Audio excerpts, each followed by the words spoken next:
வணக்கம் சொந்தங்களே! இன்னைக்கு நம்ம சேனல்ல பார்த்தீங்கன்னா, ஸ்வராஜ் 735 எஃப்இ டிராக்டர் சேல்ஸ்க்கு வந்திருக்கு. 2002 மாடலுங்க. கிர்லோஸ்கர் இன்ஜின் கொண்ட வண்டி. 39 ஹெச்பி வரும். 4வது ஓனர் வண்டிங்க. Normal steering, normal brake, single clutch ஆப்ஷனோட அவைலபிளா இருக்கு. டயர் பார்த்தீங்கன்னா, ஃப்ரண்ட் 15% கண்டிஷன்ல இருக்கு. பேக் டயர் பார்த்தீங்கன்னா, ரீபில்ட்டுங்க 30% கண்டிஷன்ல இருக்கு. ரீசென்ட்டா பார்த்தீங்கன்னா, புது பேட்டரி போட்டிருக்காங்க. ஒயரிங் ஒர்க் பார்த்துருக்காங்க. புது செல்ஃப் மோட்டர் போட்டிருக்காங்க. டைனமோ சர்வீஸ் பண்ணி போட்டிருக்கிறதா சொல்லியிருக்காங்க. எக்ஸ்ட்ரா ஃபிட்டிங்ஸ்ல டாப்பு, பம்பர், ஹூக் பெட் எல்லாமே ஃபுல் ஃபிட்டிங்ஸ்ல இருக்கு. TN 72 registration.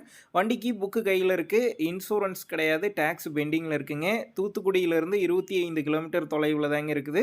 நம்ம சேனல்ல உங்களுடைய விவசாய கருவிகள சேல் பண்ணணும்னு நெனச்சீங்கன்னா, நம்ம சேனல் எபோட் பேஜ்ல என்னுடைய கான்டாக்ட் நம்பர் இருக்கு. நீங்க என்ன நேரடியா தொடர்பு கொண்டு உங்களுடைய விவசாய கருவிகள நம்ம சேனல்ல சேல் பண்ணிக்கலாம்.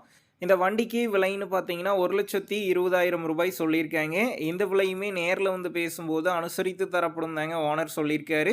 டிஸ்கிரிப்ஷன்ல ஓனருடைய கான்டாக்ட் நம்பர் தந்திருக்கேன். தேவைப்படும் நண்பர்கள் கான்டாக்ட் பண்ணி நேர்ல போய் ஓட்டி பார்த்து வண்டி எடுங்க. புக்கு பேப்பர்லாம் கரெக்ட்டா இருக்கான்னு செக் பண்ணி பார்த்துக்குங்க. ரொம்ப லாங்லேருந்து போறீங்க அப்படின்னா, அதிக அமௌண்ட் போட்டு அட்வான்ஸ் போட வேணாம். மினிமம் அமௌண்ட்டுக்கு அட்வான்ஸ் போட்டா போதும். உங்க நண்பர்கள் யாராவது ஸ்வராஜ் 735 எஃப்இ டிராக்டர் கேட்டிருந்தா அவங்களுக்கு இந்த வீடியோவ ஷேர் பண்ணுங்க. யூஸ்ஃபுல்லா இருக்கும்.